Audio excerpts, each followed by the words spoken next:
Thanks to everyone for coming. Today, we are going to be talking about securing workloads across your entire environment with our CEO and founder, Ken Fee, and our principal architect, Dana Blair. Ken, do you want to take it from here? Yeah, thanks, Jen. Welcome, everybody. Appreciate you spending a few minutes with us today. We're trying to do these once a week and just share some of our thoughts around various things. And specifically today, we want to talk about workload security, workload protection.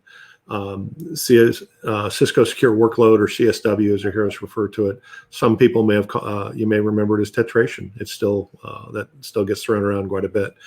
But we've been working with a lot of customers over the last few years with tetration, and actually have built a ton of process and knowledge, and just gained a tremendous amount of experience working with customers to rapidly get CSW adopted and leverage that platform from a workload protection and security perspective.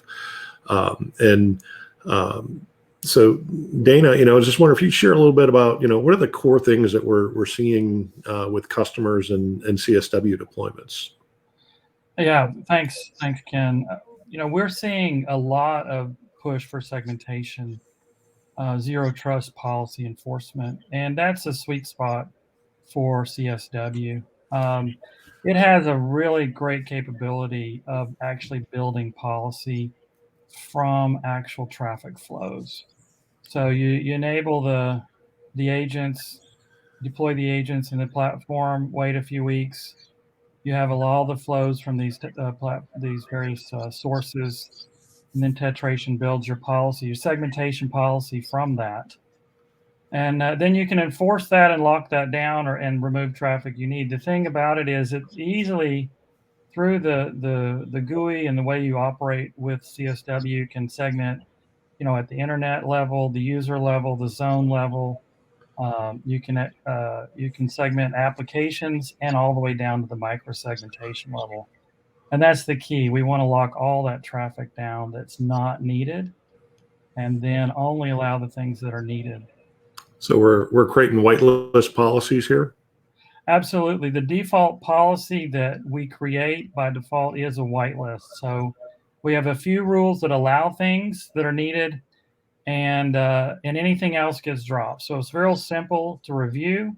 It's simple to understand. It uses the language of the business. All the words in the policy come from the business that you're building, working with, and so it's customized to the company language, and easily to review, easily to understand and operate on. Great. So, CSW policy gets deployed on the workload or the host.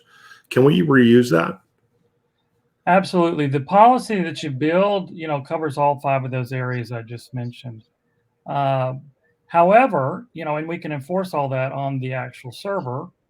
We can also push that policy into the other enforcement points. So you can push that in your data center firewalls, internet edge, into your ACI policies. The value there is there's certain things that you don't ever want to reach the workload to get dropped. You have shared policies, common policies, things that are common among everything, all your servers. You want to build those policies and enforce elsewhere, but often you don't know the traffic that's needed. You might know the endpoints, but not necessarily all the traffic.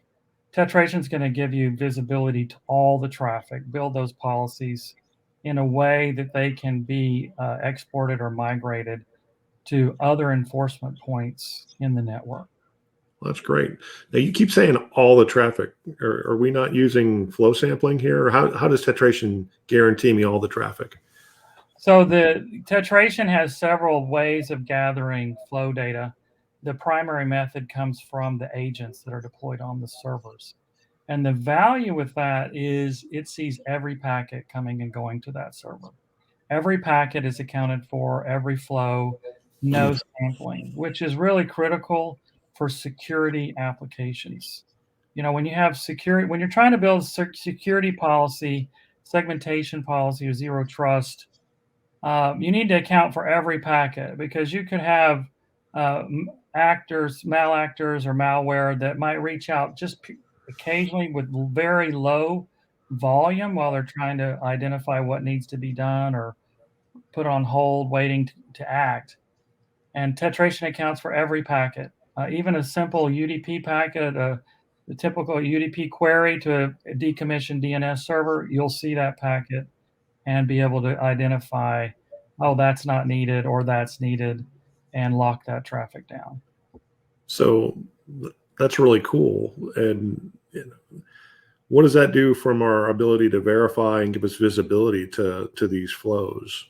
So we, with CSW, we don't merely build the policy and then enforce it. We actually, there's a whole day two operation of verifying that what you've enforced actually is permitting and dropping the appropriate things, even when the enforcement point is migrated out of the actual workload to other enforcement points in the network.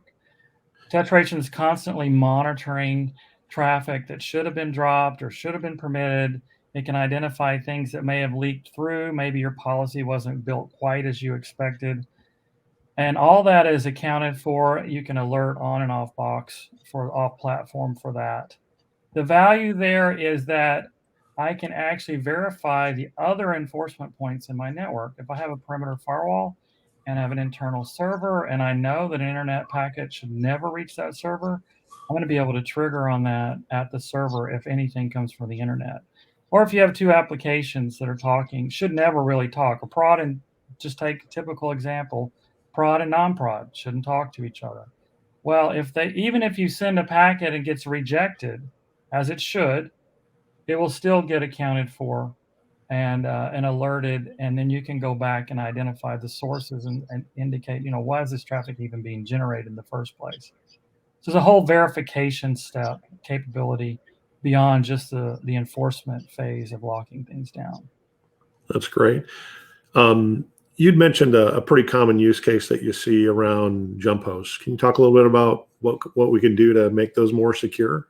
Yeah, the jump host thing always comes up. I mean, every account that we have, you have some clients that are moved forward with jump hosts, and some are trying to get started, and then some are just really in the early phases, but they know they need to limit the access to their servers in the data center from certain jump host servers.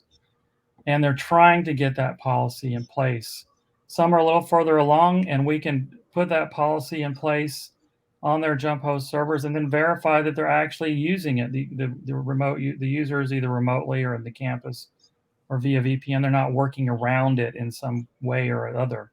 We can get visibility to that. We can, even some cases, we can actually identify the jump hosts that are being used because it's standard RDP traffic, and then start to build policy around that. The goal here is to move the network, the users of these servers who are managing them, from just getting things done over remote VPN or in the campus or wherever, even their VDI, and get them migrated onto the jump hosts. And you can do that in a graceful manner, or you can do it in an abrupt manner and just lock it down. And if they no longer can reach that server and they know to go to the jump host, so they just learn that way, or you can do it gracefully, all with full visibility to what methods were attempted and what methods were successful. Cool. So sounds like there's a lot of forensic capability in CSW. We're collecting tons of data. There's a lot of machine learning going on. Can you talk a little bit about what forensics look like? Maybe talk about an example. Absolutely. The Tetration has a full forensics capability for those servers with the agent installed. It's monitoring all the user activity, the logins, the failed logins, password file inspections, suspicious events. And then you can string these events together, and Tetration is actually, CSW's bundled in over 30 MITRE attack vectors built into the platform that already are built in. You can enable those with just a few clicks of the button, and suddenly you're actually monitoring for a set of well-known attack vectors. The value there is now we can begin to discern what is legitimate behavior and what's not. You can tune those rules. With this methodology, we can see which packets are arriving and all that, so we can see those zone crossings that are being attempted. We can see, one example we do in the lab is, a brute force attempt to try to log in by password guessing. Well, all those logs are in place, so you can see that if it's occurring. If a host is compromised, we can see who it's communicating with. So once maybe you identify some suspicious activity on a host, you realize, oh, it may have been compromised. With CSW, you can segment that and quarantine that host off and still make it reachable, and review what that potential malactor may have been doing. There's a whole suite of things that you can do in monitoring that, and then alerting at various levels. Okay, so we will send alerts to what, traditional SIMs, syslog, where? Absolutely. The alerting can go to email, syslog. There's a whole suite of off-box alerting. There's also a Kafka broker built into the platform, and many of the SIM systems have a Kafka access to get these alerts off-box with off-platform at scale. Okay. So a whole suite of ways to get things bundled into your current ServiceNow. Could we open a ticket in ServiceNow?